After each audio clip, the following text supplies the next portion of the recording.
Welcome to Popternative, where we dive into topical discussions from the worlds of pop culture, social media, and sports. Here is your host, Peter Remoliotis, aka PD Beats. Hello and welcome to the Popternative podcast. This is the podcast where we have digital discussions, the worlds of digital media, sports, pop culture. Really pleased to be joined by my guest. I am with the CEO of Woodbine Entertainment and the chairman of the Canadian Football League, Jim Lawson. Jim, welcome to Popternative.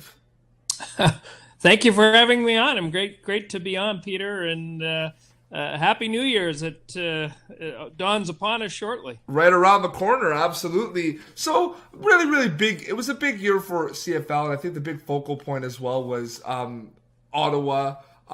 With a big celebrating, Canada 150, hosting the Grey Cup. You were there. I mean, the whole week was insane, and it just kind of celebrated a very big overall year in the Canadian Football League.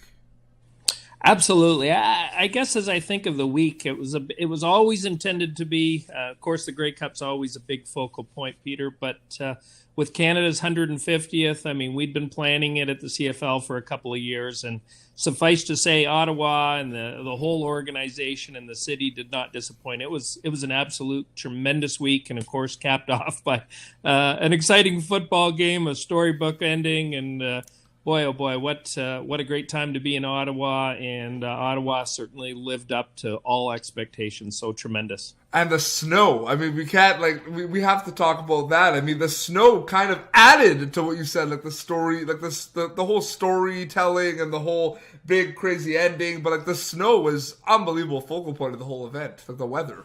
It made it fun. I was down on the field with Glenn Johnson and Ryan Jansen and Kevin McDonald, the football ops guys, before the game, and we were kind of looking around, and the TSN people were looking around, saying we can't possibly start this game. So we all grabbed shovels and started unveiling the lines, and it was reminiscent of games in your backyard, or even shoveling off the rink as a kid when the snow's coming down. You gotta keep the show going. So it was fun, and the other aspect about the snow, and a lot of people have asked me, was the whole thing planned at halftime with Shania coming in on the sled with the dogs.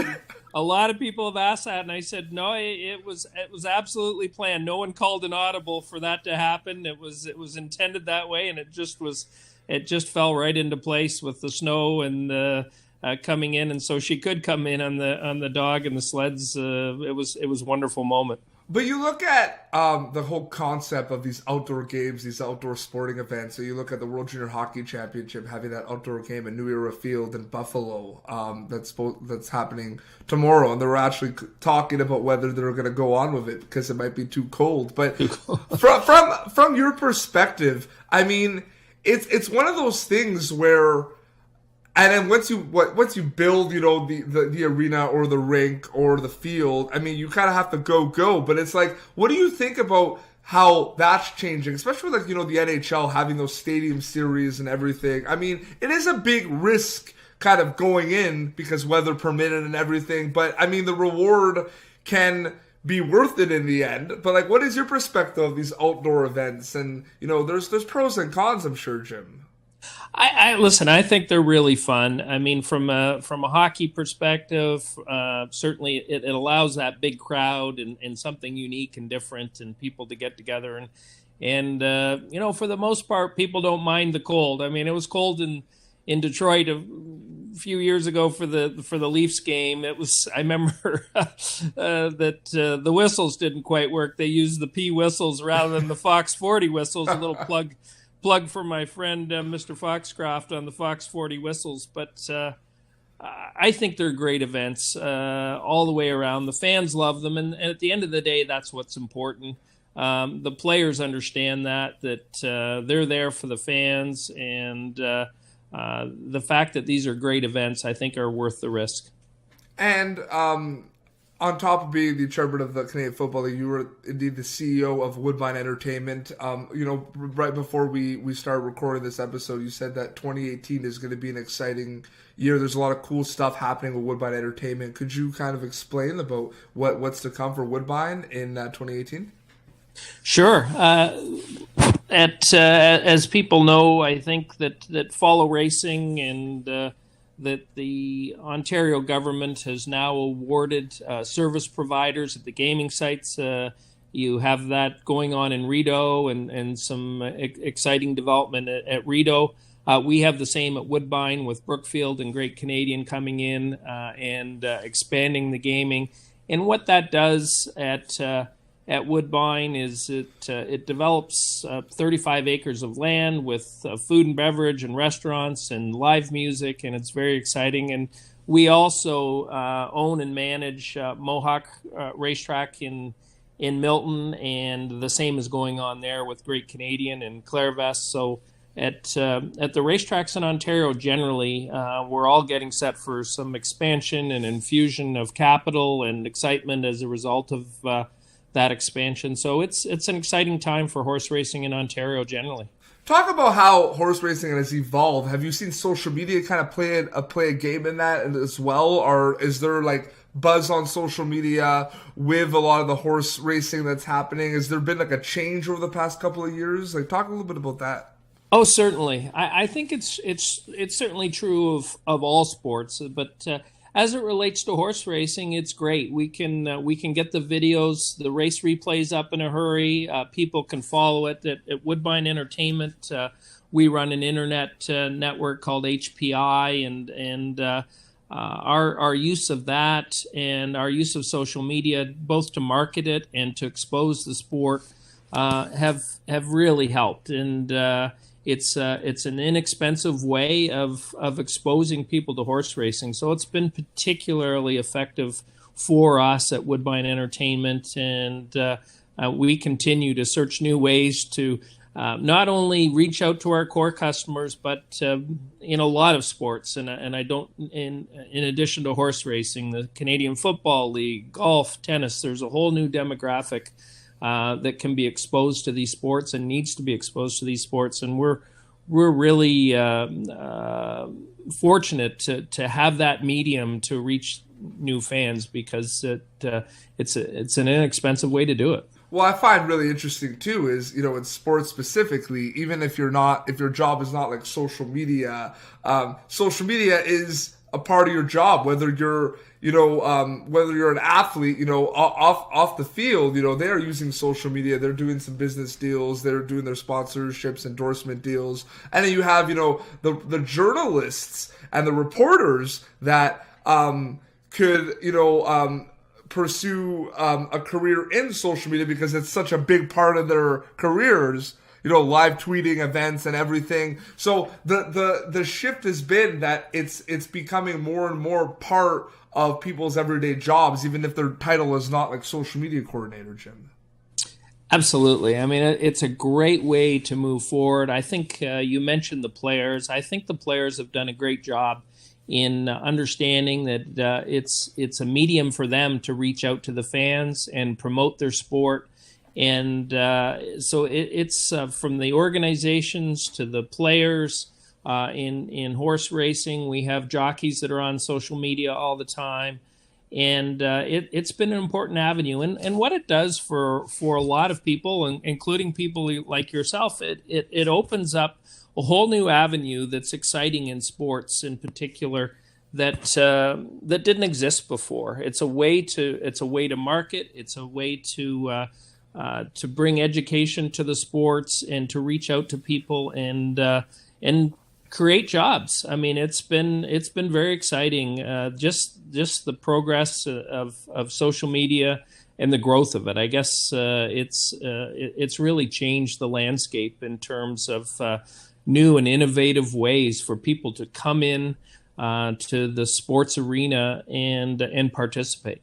And a big thing we saw in 2017, and I think it's going to just explode in 2018, is the use of live video broadcasts, whether it's on Facebook or podcasts. And I think it's interesting with Woodbine Entertainment and horse racing. Do you think that live video is going to kind of be continue to be a big social media, like a big tool going forward for a lot of different events? Do you think people are kind of like, take out their phones, do like an Instagram live before a race? I think that's something that we're going to see incorporating more and more in 2018, Jim.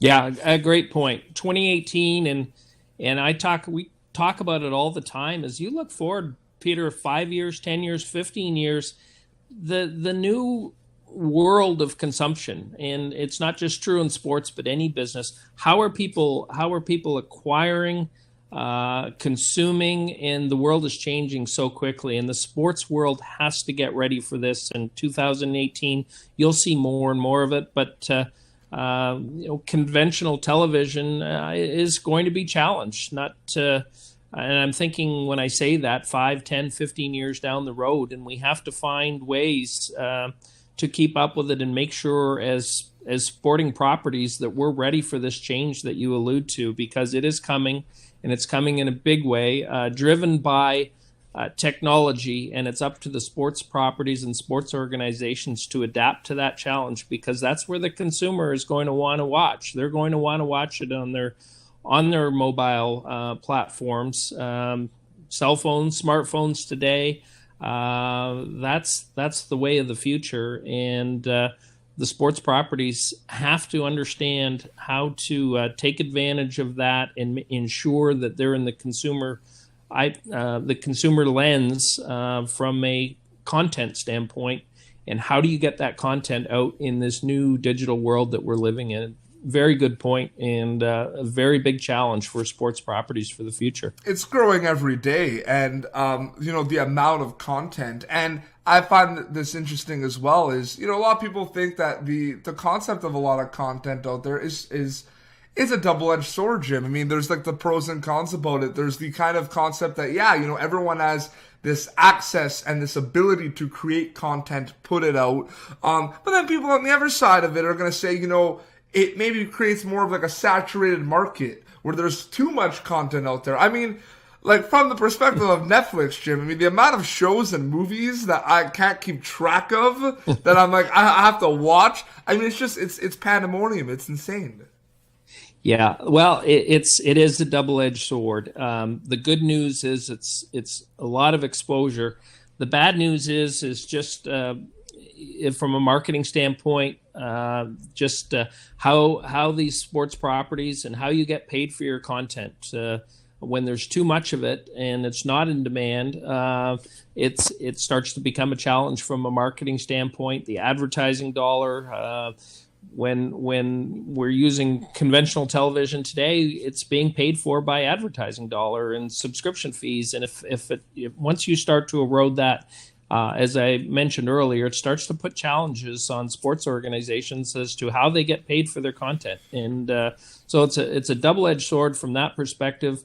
As for there just being too much of it, well, at least the upside is there's exposure, and you can get on anytime and watch those highlights and watch those replays, and it's all good. And to have that exposure helps a lot of sports that need that kind of help today. And you know what I find interesting too is a huge part of your everyday life is sports. You played sports. You're now working in sports. I mean, is that kind of something that, as soon as you started playing, hockey, and when you started getting into it, did you always want to be in sports, whether you were actually like being a professional athlete? Did you say even if that didn't work out, you wanted to be in sports? Was that kind of like the end game, the end goal? I think a lot of us want to be in sports. I certainly always wanted to be in sports. I went to law school thinking I'd be a sports agent or I'd do sports law. And I think the important message there is, I mean, so many of us have participated in sports, whether it be at the amateur level or however we've played in sports. And it does sound very idealistic to say, wow, I'd love a career in sports. And you hear that all the time. And my advice to a lot of people is treat sports like any other career. Build a foundation, learn the skill set. We talked about the advent of digital world. So make sure if you want to go into sports to learn that digital world, learn technology, and come to the table and treat a sports career like any other sports, that you want to have your eye on that next career step and that next career move. And so I always wanted to do it, but I think what's been important for me is to build a foundation of skill sets. And I think a lot of people that are in sports management courses and wanting to get in sports careers, keep in mind that the sports world is growing, which is the great news. But treat it like any other career path. Make sure that you're upwardly mobile and you're building a skill set that will be useful for the future. And so I've been asked about that many times, is how do you get a career in sports? And my answer is not unlike any other sports, any other career. Sports requires those basic fundamental skills that can be valuable to an organization. So don't treat it any differently. Oh, absolutely. Terrific advice. Well, I think we'll wrap up. And Jim, thank you so much. We've been wanting to do this for quite some time, and I'm really happy we were able to have you on Popternative. Thank you. Yeah, I really enjoyed it. Sorry I missed you at the Grey Cup, but we'll make it happen again, Peter. And thanks for having me on. I appreciate it, and I enjoy your show. It's great. Oh, thank you so much. Where can people follow you on social media? You've been pretty active on Twitter lately. Like what is your Twitter handle? Where can people follow you? It's at JJL Sports. Perfect. A lot of horse racing and a lot of football. Yeah, absolutely. Well, thank you so much, and again, Happy New Year. Same to you. Thank you, Peter. No problem. Bye-bye. Well, this has been Popternative. You can catch Peter Satsoulis on Popternative on YouTube, on iTunes as well. Popternative.com for more content. Until next time, this is Jim Lawson and Peter Beats signing off for Popternative. Thank you for tuning in to Popternative. Make sure to check out our past episodes of Popternative on YouTube. Be sure to like Popternative on Facebook and follow us on Twitter.